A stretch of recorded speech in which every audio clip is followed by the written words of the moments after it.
Welcome to movie mind. এপিসোডের শুরুতেই দেখি জিয়ং বাকি রাঁধুনিদের সঙ্গে মিটিং করছিল প্রতিযোগিতার ব্যাপারে। তখন সে সবাইকে তার প্রেসার কুকারের ছবি দেখায়। তারা জিজ্ঞাসা করে এটা কি। জিয়ং বলে যে এটাকে প্রেসার কুকার বলা হয়। এরপর সে তাদেরকে মোটামুটি বোঝাতে থাকে যে এইটা কি কাজে লাগে। তারা বলে যে এমন জিনিস তাদের কাছে নেই। জিয়ং বলে আমি জানি, তবে জোসংয়ে এমন কেউ আছে যে এটা বানাতে পারবে। এই বাকি আছে, তাই দুই দলই নিজেদের মতো করে প্রস্তুতি নিতে শুরু করে। মিং থেকে আসা এই তিন রাঁধুনিদের মধ্যে এর নাম হচ্ছে ট্যান, এর নাম হচ্ছে কাং, আর এর নাম হচ্ছে তাংশি।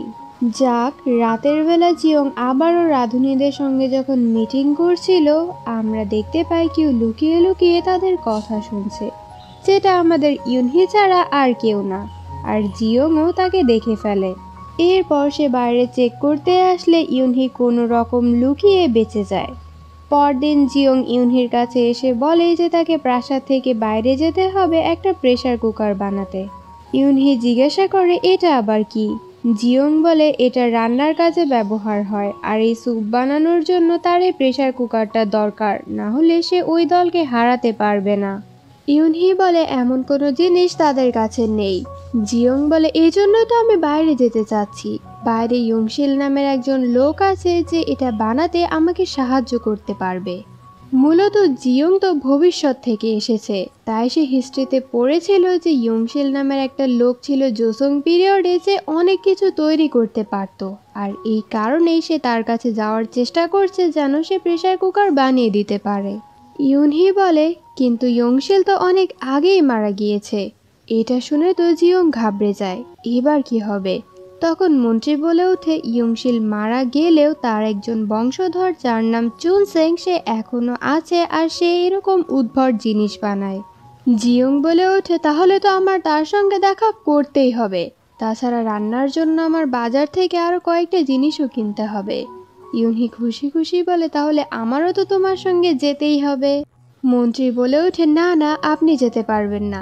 একেই তো মিং সাম্রাজ্যের দূত এসেছে, তার উপর আশপাশে ইদানিং শত্রুর অভাব নেই, আপনাকে প্রাসাদেই থাকতে হবে। তখন ইউনহিও রাজি হয়ে যায়, তবে দেখেই বোঝা যাচ্ছিল তার মনটাই ভেঙে গিয়েছে। সে জিয়ংকে বলে আমি যেতে না পারলেও তোমাকে আমি একাও ছাড়বো না।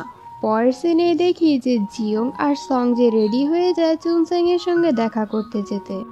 এখানে সংজে যখন জিয়ং এর ব্যাগ ঠিক করে দেয়, এটা দেখে বলে দেখো তো, তাদের দেখে মনে হচ্ছে তারা নিউলি ওয়েডস, এভাবে চলতে পারে না, কিছু একটা করতেই হবে। এরপর সে সেনাপতির সঙ্গে কিছু একটা প্ল্যানিং করতে শুরু করে। এইদিকে জিয়ং সংজেকে বইয়ের ব্যাপারে জিজ্ঞাসা করে। সংজে বলে আমি আগেই বলেছি ওই ব্যাগটাতে আমি কোনো বই দেখিনি, তাছাড়া ইউনহি তো বলেইছে যে কম্পিটিশন শেষ হলে সে তোমার বই খুঁজে দেবে, তাই বেশি চিন্তা করো না। জিয়ং বলে ওই বইটা আমার জন্য অনেক বেশি ইম্পর্টেন্ট। সংজে বলে বই ছাড়ো, ইউনহি তোমার সঙ্গে ইদানিং যেমন আচরণ করছে আমার তো মনে হয় কিছুদিন পর আমার তোমাকে বিশেষ ভালো করে দেখো, কি দেখলেই বোঝা যাচ্ছে যে ও একটা মেয়ে। সংজে তাকে বারবার বোঝানোর চেষ্টা করে যেন সে মহলে ফিরে যায়, কিন্তু ইউনহি তো কারোর কথা শুনবেই না। শেষমেশ বাধ্য হয়ে সংজেকেই মহলে ফিরে যেতে হয়। মন্ত্রী বলে সে কি করে এভাবে ইউনহিকে ফেলে আসতে পারলো। সংজে বলে সে ইউনহিকে অনেকবার বোঝানোর চেষ্টা করেছে, তবে সে তার কথা মানেইনি। এখন তাদের এমন ভান করতে হবে যে ইউনহি মহলেই আছে, কোনোভাবে কাউকে জানতে দেওয়া যাবে না যে সে বাইরে গিয়েছে। পরের সিনে সংজে ও তার বাবা মিলে দরবারে তালা লাগিয়ে দেয়। বাকি মন্ত্রীরা জিজ্ঞাসা করে কি হয়েছে। সংজে জানায় যে কিং অসুস্থ হয়ে পড়েছে, তাই সে কাউকে ভেতরে যাবার অনুমতি দেয়নি, সে বলেছে সে একা থাকতে চায়। মন্ত্রীরা বলে হঠাৎ করে কিভাবে অসুস্থ হয়ে গেল, গতকালও না সে সুস্থ ছিল। সংজে বলে আমি জানি না। এই বলে সে তার বাবাকে নিয়ে ওখান থেকে চলে যায়। শান্ত হয়ে ব্যাকা হয়ে যায়। গঙ্গিল বলে আর মাত্র কিছু দূর। জিয়ং তখন ইউনহিকে বলে যে আমাকে প্রমিস করুন যে ওখানে গিয়ে আপনি তাকে নিজের আসল পরিচয় দিবেন না। ইউনহিও প্রমিস করে দেয়। এইদিকে জেসাং জানতে পারে যে ইউনহি প্রাসাদে নেই। মন্ত্রীরা বলে যে জিয়ং এর সাথে মিলে সে কম্পিটিশনের জন্য কিছু একটা আনতে বাইরে গিয়েছে। জেসাং বলে তাহলে তো এটাই আমাদের মোক্ষম সুযোগ তাদেরকে মেরে ফেলার। মন্ত্রী বলে, বিশেষ ট্রেনিং করানো কিছু সৈন্য আছে আমাদের কাছে, তাদেরকে কি পাঠিয়ে দেব? জেসাং বলে, হ্যাঁ, তবে এবার টার্গেট ইউনহি না, বরং জিয়ং হবে। এইদিকে দেখি এরা ফাইনালি চুনসেং এর বাড়িতে পৌঁছে যায়। তবে দরজায় লেখা ছিল, বিনা অনুমতিতে যে ঢুকবে সে মরবে। ইউনহি মুখে নেয়। চুনসেং বলে, তোমরা আমার আঙ্কেলকে চিনতে? চিনলেই বাকি, হয়তোবা তোমরাও তাকে ব্যবহার করে ছুঁড়ে ফেলে দিয়েছিলে। এরপর জিয়ং বাইরে চলে আসে। তারা জিজ্ঞাসা করে কি হয়েছে। জিয়ং বলে, কাজ হয়নি। এইদিকে দাসী এসে মোকজুকে জানায় যে ইউনহি জিয়ং এর সঙ্গে প্রাসাদের বাইরে গিয়েছে। মোকজু অনেক রেগে যায় আর বলে যে ওই ডাইনিটা ইউনহিকে নিয়ে আবার কোথায় গিয়েছে। দাসী জানায় যে প্রতিযোগিতার জন্য একটা বিশেষ জিনিস আনতে তারা বাইরে গিয়েছে। এরপর সে বলে ওঠে যে আপনি আমাকে কঙ্কিলের উপর নজর রাখতে বলেছেন, আর আমি একটা খুবই বিশেষ তথ্য পেয়েছি। মোকজু বলে, কি? দাসী বলে যে আমাদের প্রাসাদে ওক্তান নামের একটা দাসী ছিল। ওই দাসীটা গঙ্গিলের বোন ছিল, আর গঙ্গিল এখন তার মৃত্যুর ব্যাপারে ইনভেস্টিগেশন করছে। এইদিকে দেখি রান্নাঘরে বাকি রাঁধুনিরা জিয়ংয়ের কথা মতো বিভিন্ন ধরনের মশলা এবং কেচাপ তৈরি করে রাখছে। এদিকে মিংয়ের রাঁধুনিরাও এমনটাই করছিল। কাং বলে, আমাদের এত চিন্তা করার কোনো দরকার নেই, আমরা খুব সহজেই তাদের হারিয়ে দিতে পারবো। ট্যান বলে, নিজের প্রতিদ্বন্দ্বীদের কখনোই হালকাভাবে নিতে নেই। তাছাড়া আমি শুনেছি রান্নায় তারাও কিছু অংশে কম যায় না। কিন্তু তাংশি কোথায়? এদিকে দেখে তাংশি জেসাং এর কাছে একটা দামি খাবার নিয়ে আসে। জেসাং বলে, কিন্তু আপনি আমাকে কেন দিচ্ছেন এটা? তাংশি বলে, কারণ এর বিনিময়ে আমারও আপনার থেকে কিছু চাই। এইদিকে জিয়ংদের এখানে বৃষ্টি নামতে শুরু করে। বসে থাকতে থাকতে সে বের করে ফেলে যে ওই চালের মাধ্যমে চুনসেং মূলত কি বানানোর চেষ্টা করছিল। এরপর সে জিজ্ঞাসা করে যে চুনসেং এর হোম টাউন কোথায়। গঙ্গিল উত্তর দিলে জিয়ং এর মনে পড়ে যে এই হোম টাউনের নামে একটা খাবারেরও নাম আছে। তকিল আর সেনাপতিকেও এটা খেতে বলে।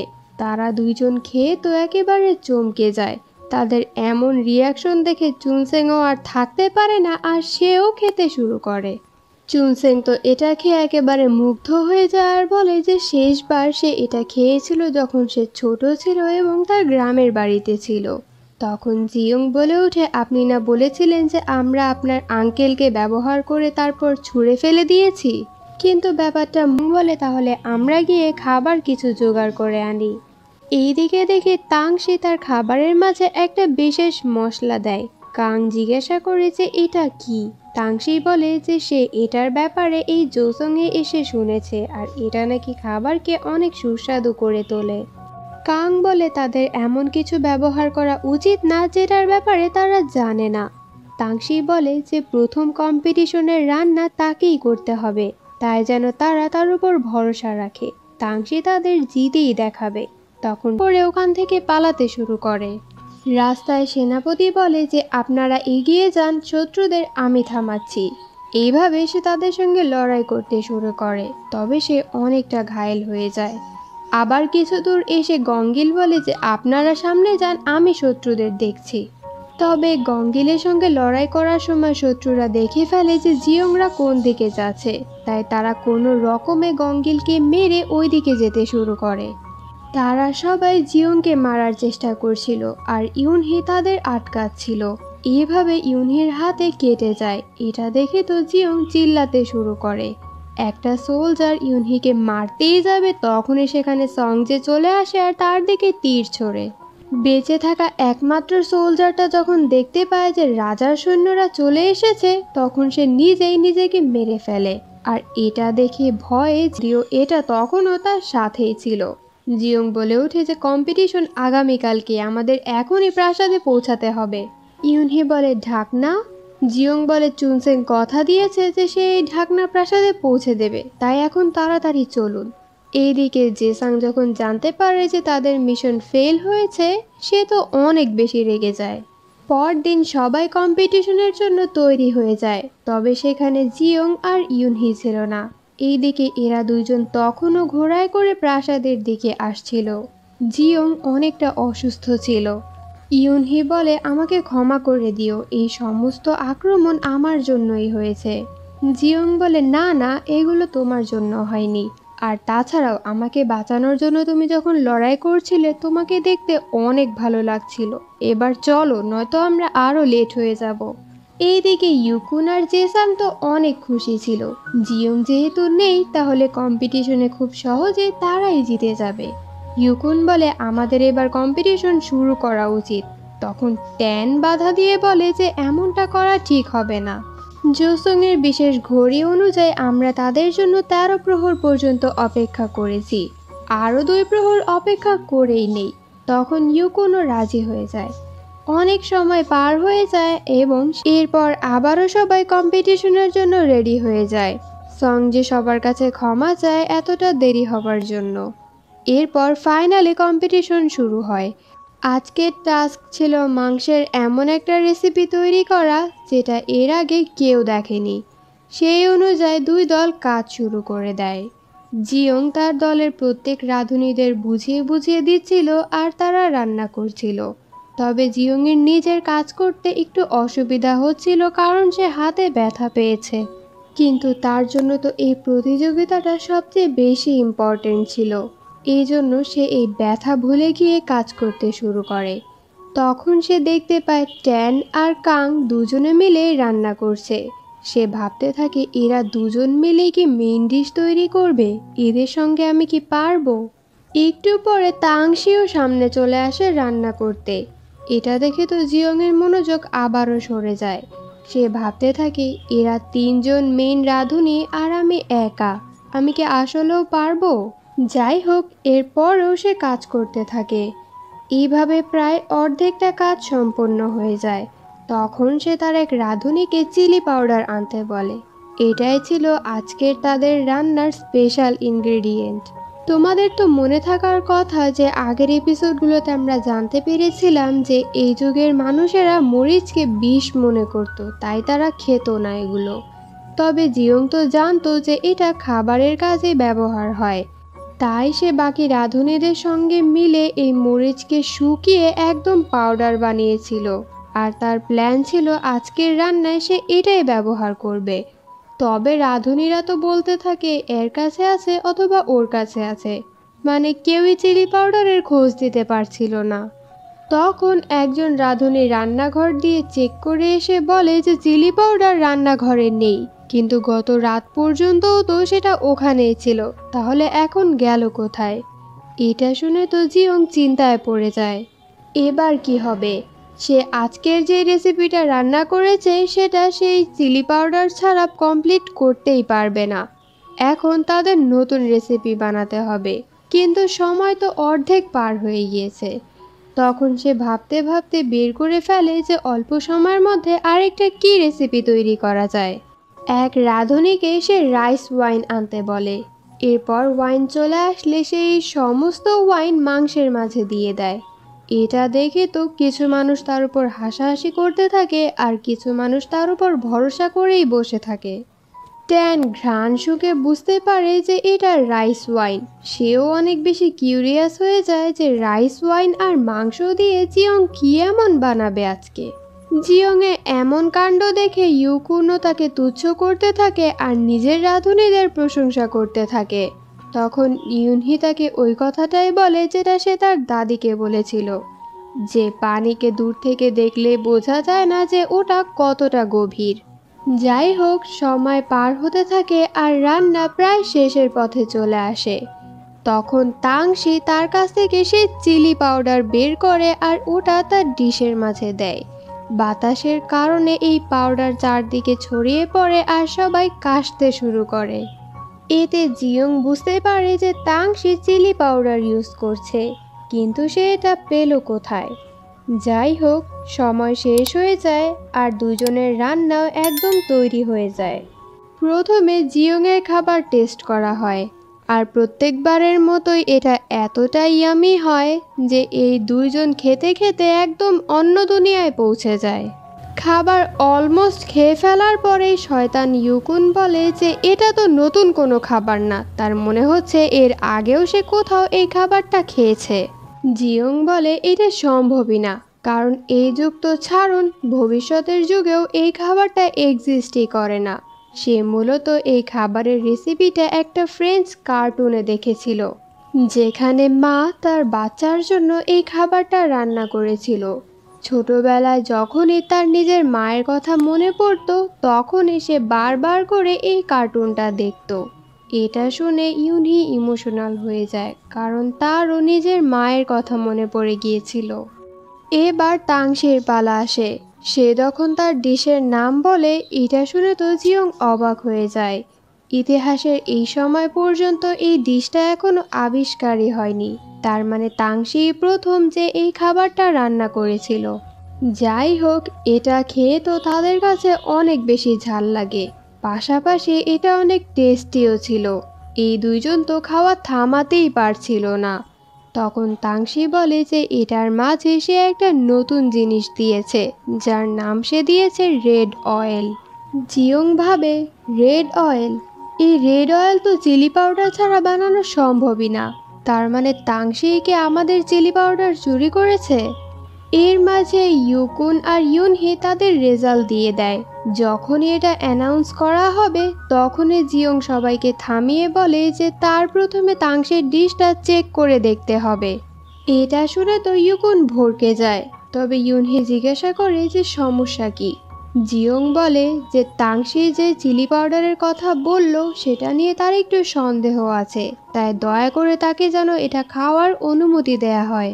ইউকুন তো রাজি হচ্ছিল না। তখন ট্যান নিজে থেকে তাংশির বানানো ডিশটা জিয়ংয়ের দিকে দেয় আর বলে যে সেও অনেকক্ষণ ধরে চাইছে জিয়ংয়ের বানানো খাবারটা টেস্ট করতে, তাই জিয়ংকেও যেন তাদেরটা খাওয়ার অনুমতি দেয়া হয়। ইউকুনের তো অনেক বেশি রাগ হচ্ছিল, কিন্তু সে কিছু বলতেও পারছিল না। ট্যান যখনই জিয়ংয়ের রেসিপিটা টেস্ট করে, সে তো একেবারে মুগ্ধ হয়ে যায়। এদিকে জিয়ং ও তাংশির খাবারটা টেস্ট করে একদম কনফার্ম হয়ে যায় যে তাংশি তাদের চিলি পাউডার চুরি করেছে। সে ট্যানকে জিজ্ঞাসা করে যে এই রেড অয়েল বানাতে তারা কি ইউজ করেছে। ট্যান বলে সে জানে না, তাংশি বানিয়েছে এটা। সে তাংশিকে জিজ্ঞাসা করে। তাংশি বলে যে এটা বানানোর ইনগ্রেডিয়েন্ট সে জোসংয়ে এসেই পেয়েছে। জিয়ং বলে এটাকে চিলি পাউডার বলে। এই চিলি পাউডার সে এবং তার রাঁধুনিরা মিলে সিক্রেটলি বানিয়েছিল, আর তাদের প্ল্যান ছিল আজকের প্রথম রাউন্ডে এটা ইউজ করে খাবার বানানোর। তখন ট্যান তাংশিকে জিজ্ঞাসা করে এটা সে কোথায় পেয়েছে। তাংশি ব্যাপারটা হেসে উড়িয়ে দিতে চায়, তবে ট্যান চিৎকার করে বলে যে তাংশি আজ তাকে হতাশ করেছে। সে নিজের দেশের অপমান করেছে, সাথে সাথে এই কম্পিটিশন এবং রান্নারও অপমান করেছে। এরপর ট্যান নিজে থেকেই নিজের দলের হয়ে আজকের প্রতিযোগিতা থেকে হার মেনে নেয়। ইউকুনের তো অনেক রাগ হয়, তবে সে এখন কী বা বলতে পারে। কিন্তু এই সব কিছু তাংশির সহ্য হয় না। সে তো চিলি পাউডার চুরি করেনি, এটা লিগালি সে কিনেছে। তখনই সে জেসাংয়ের নাম বলে দেয় আর বলে যে সে তার কাছ থেকে এই মশলাটা নিয়েছে। এটা শুনে তো সবাই অবাক হয়ে যায়। ইউনহি এবার জেসাংকে ধরে। তখন জেসাং হেসে ওঠে আর বলে যে রান্নাঘরের দায়িত্ব তার কাছে থাকে। নতুন কিছু তৈরি হলে প্রথমে তার কাছ থেকে এটা অ্যাপ্রুভ করিয়ে নিতে হয়, এরপরেই সেটা রান্নার কাজে ব্যবহার করা যায়।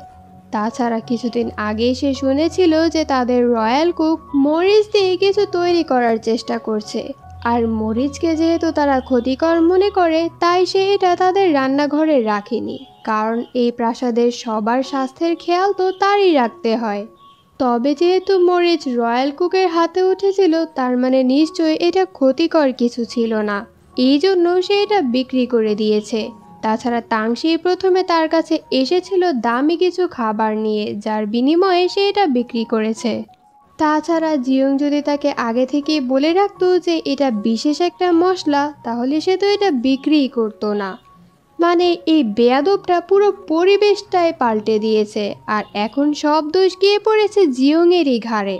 মানে জিয়ং কেন এই সিক্রেট ব্যাপারটা ঢোল পিটিয়ে সবাইকে গিয়ে বলে আসেনি।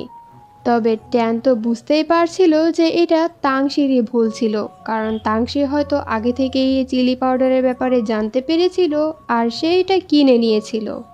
এখন দুই দলেরই দোষ আছে দেখে তারা এই প্রতিযোগিতার ব্যাপারেও কোনো রেজাল্ট দিতে পারছিল না। তখন ইউনহি সিদ্ধান্ত নেয় যে আজকের প্রতিযোগিতাতে দুই দলই টাই হয়েছে। তবে ইউকুন বেটা তো বলে যে তার দলই জিতেছে, তারাই সবচেয়ে বেস্ট খাবার রান্না করেছে। যদিও এখানে তাদের দোষ ছিল, তবুও তারাই সেরা। আই মিন, এটার কোনো মানে আছে? তখন ইউনহি বলে যে না, আজকের প্রতিযোগিতার রেজাল্টটা টাই করা হোক। যদি পরপর এই 3টা রাউন্ডই টাই হয়ে যায় তাহলে সে কথা দিচ্ছে যে মিং সাম্রাজ্যকেই সে বিজয়ী ঘোষণা করবে। যাই হোক, তাংশি এখানে নিজের ভুল স্বীকার করে নেয়।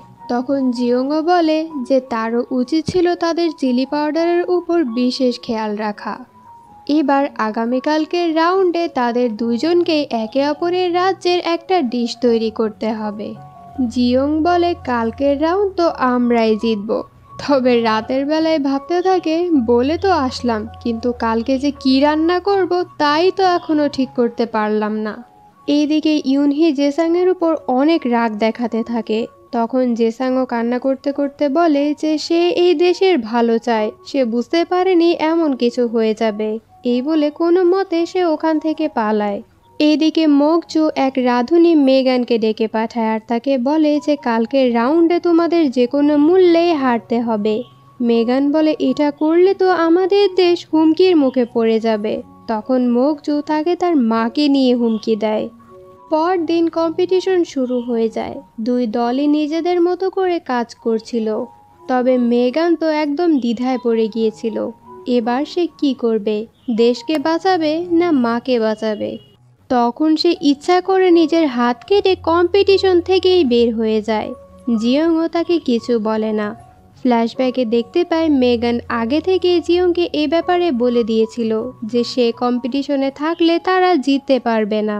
তবে কেন, কি হয়েছে বা কে তাকে এসব করতে বলেছে এই ব্যাপারে সে জিয়ংকে বলে না। কিন্তু জিয়ং ঠিকই বুঝতে পারে যে এইসবের পেছনে মোকজু আছে। যাই হোক, বর্তমানে তাদের দুজনেরই রান্না কমপ্লিট হয়ে যায়। প্রথমে ট্যানের খাবার টেস্ট করা হয়, যেটা সবার অনেক বেশি ভাল লাগে। তারপর তাকে জিজ্ঞাসা করা হয় যে এটা সে কীভাবে রান্না করেছে বা কোত্থেকে এটা রান্না করা শিখেছে। ট্যান বলে নতুন রান্না শেখার খোঁজে সে দেশে বিদেশে ঘুরে বেরিয়েছে, তবে কোনো জায়গার রান্নাই তার মনের মতো হয়নি। শেষমেশ জোসংয়ে এসে খুঁজতে খুঁজতে সে একেবারে অসুস্থ হয়ে পড়ে আর এক জায়গায় অজ্ঞান হয়ে পড়ে যায়। তখন একটা মঙ্ক তাকে বাঁচিয়ে নিয়ে যায় আর এই খাবারটা খাওয়ায়, যেটা তার কাছে অনেক বেশি ভাল লাগে। আর সে ঠিক করে যে সে এখানেই থেকে যাবে। এরপর সে 5 বছর জোসংয়ে থাকে আর অনেক কিছু রান্না করা শেখে। এই সমস্ত কথা সে কোরিয়ান ভাষায় বলছিল। আর মিং সাম্রাজ্য তো চায়না থেকে বিলং করে, তাই ইউকুন জিজ্ঞাসা করে সে কোরিয়ান ভাষা জানে, এটা তাকে আগে কেন বলেনি। ট্যান বলে কেউ তাকে জিজ্ঞাসাই করেনি। যাই হোক, এখানকার পরিবেশ দেখে মনে হচ্ছিল যে ট্যানই না আজকের রাউন্ডে জিতে যায়। তবে এখনও কিন্তু জিওংয়ের খাবার টেস্ট করা বাকি ছিল। এটা মুখে দিতেই সবাই স্বর্গে চলে যায়। আই মিন, নতুন কিছু না। যাই হোক, ইউকুন তো একেবারে কান্নাই করে দেয়, কারণ তার দেশের খাবার হওয়া সত্ত্বেও তার কাছে এটা একদম নতুন কিছু মনে হচ্ছিল। যাই হোক, এবার রেজাল্ট দেওয়ার পালা আসে আর এখানে এই এপিসোডটা শেষ হয়ে যায়।